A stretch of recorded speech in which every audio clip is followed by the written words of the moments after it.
Hi Bruce. So in this video we're going to be going over Bob Mould's Keep Believing from the album The Silver Age, or Silver Age, no duh. We are going to be going over the parts that we went over in our lesson and examining closer the right hand because it differentiates among the different parts like the intro and the chorus. The intro and the verse. So let's get started. I'll play a little bit of it and then we will break it down.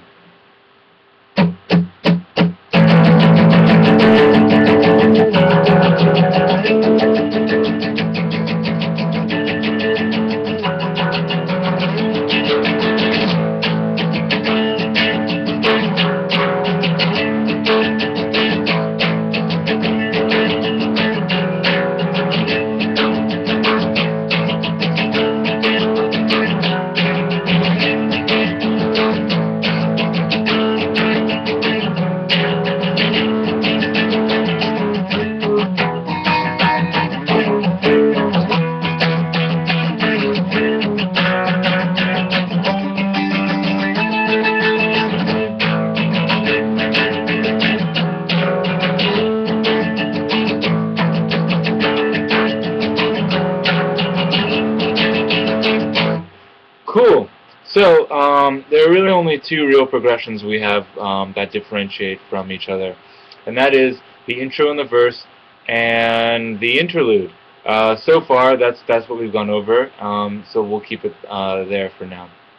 So the first part that we have is the intro, and I was playing along with it, and I realized that it is all downstrokes.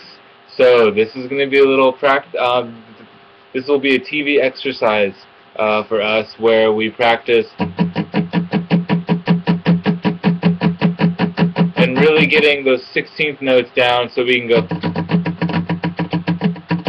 And it'll really help us out with this because in the beginning it's straight down, it's all downstrokes.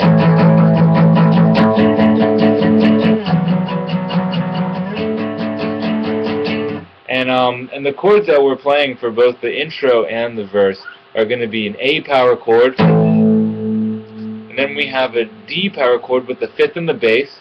So that means in tablature from lowest to highest string, it would be 5, 5, 7, 7.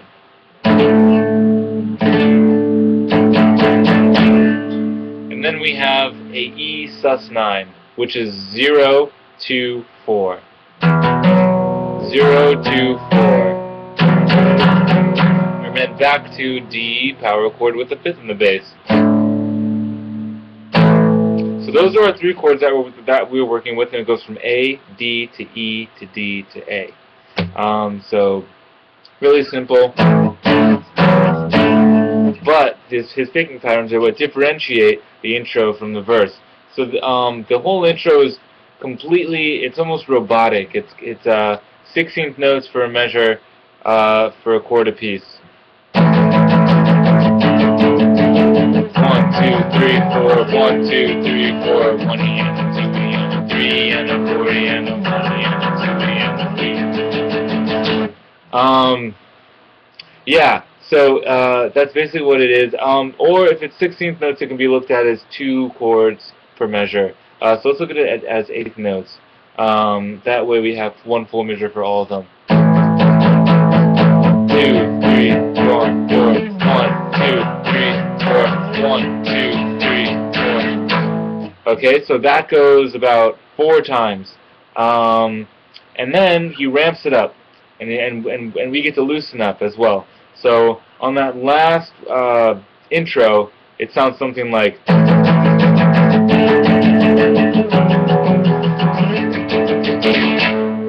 And that's going to be a quick 16th note. 1, 2, 3, 4. And then we're back to the beginning of the chord progression, but the picking's going to be different now. It's a lot more natural. It uses ups and downs, and the emphasis actually has a couple of anticipations in it. It sounds something like.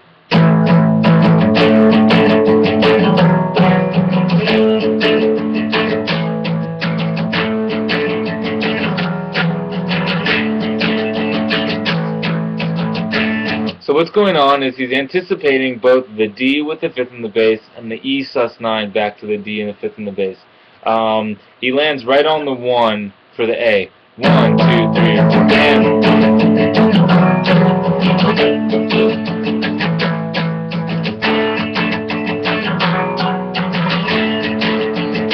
so there's a lot more emphasis on the upstrokes than on that downstroke.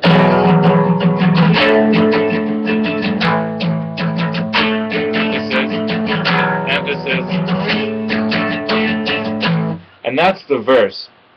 As you can see, my hand didn't stop doing this, and that's because you really just want to keep time, like this.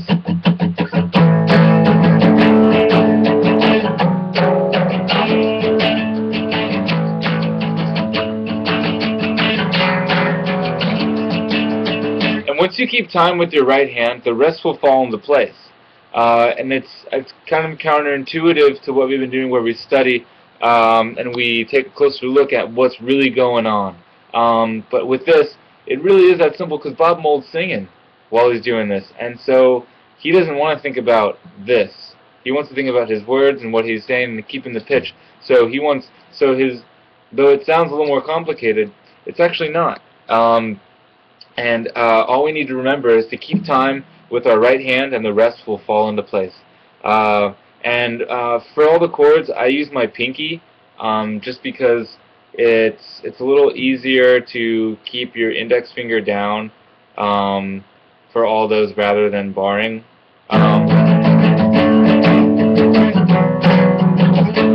I mean, both work, but I use my pinky. Use whatever finger you're most comfortable with for your higher note on your power chords. It really won't make a big difference until we get into like complicated chords, you know, like 4-part chords like that or something. So anyway, let's move on. We have the guitar interlude, which uses all power chords except for one that is a third but an octave up.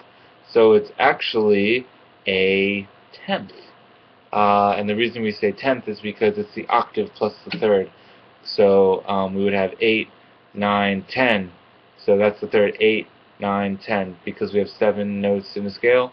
A, B, C, D, E, F, G. A, B, C, D, E, F, G. And then we start over. A, B, C. That's how we get the third.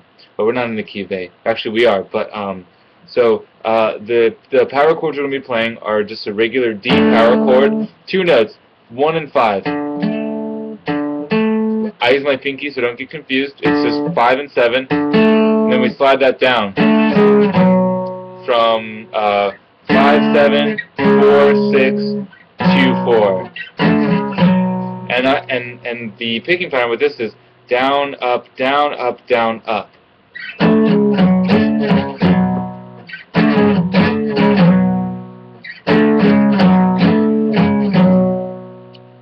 So once we get to the next chord,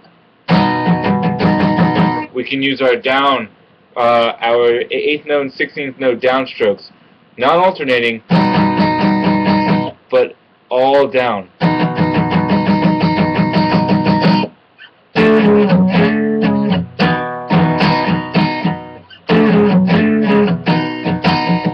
Actually, we're not even going to need to use the downstrokes for this. It's still alternate. And it's 8th notes pulsed at that point. But that last chord where we hear that higher note is our 10th. So imagine we have a B major bar chord, but we're not playing the D and G string. We are isolating just the A string, 2nd fret, and the 4th string on and the 4th fret on our B string. So A string, 2nd fret, B string, 4th fret. And we only want to hit those, and the way we do that is by omitting the D, G, and E strings, and we do that by laying our fingers kind of it's almost called a lazy bar, you could call it,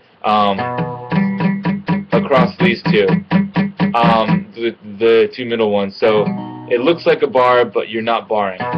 You're only muting those strings.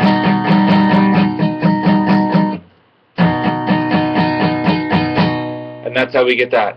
So the rhythm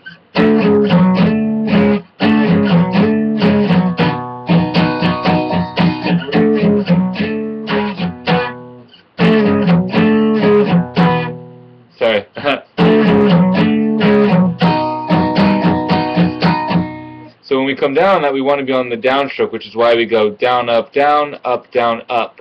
And so we're ready to go down when we need to.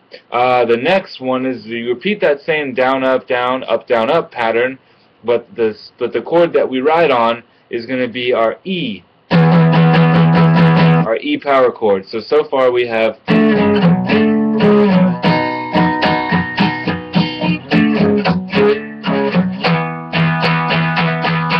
same rhythm, exactly the same, but you're changing that B major dyad, which is the 2-part chord, to an E power chord.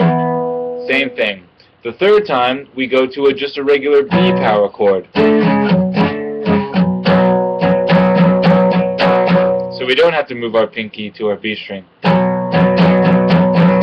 Then after that, we have a full measure of a higher G power chord, which is going to be 5th fret on your D string, 7th fret on your G string, and 8th fret with your pinky on your B string.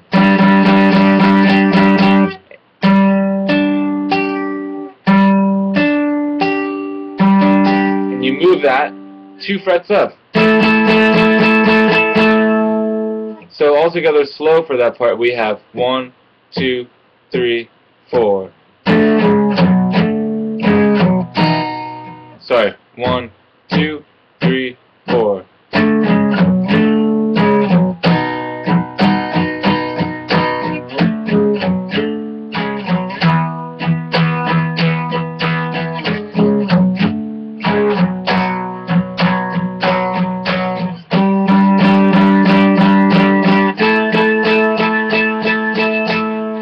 And then we go back into the verse.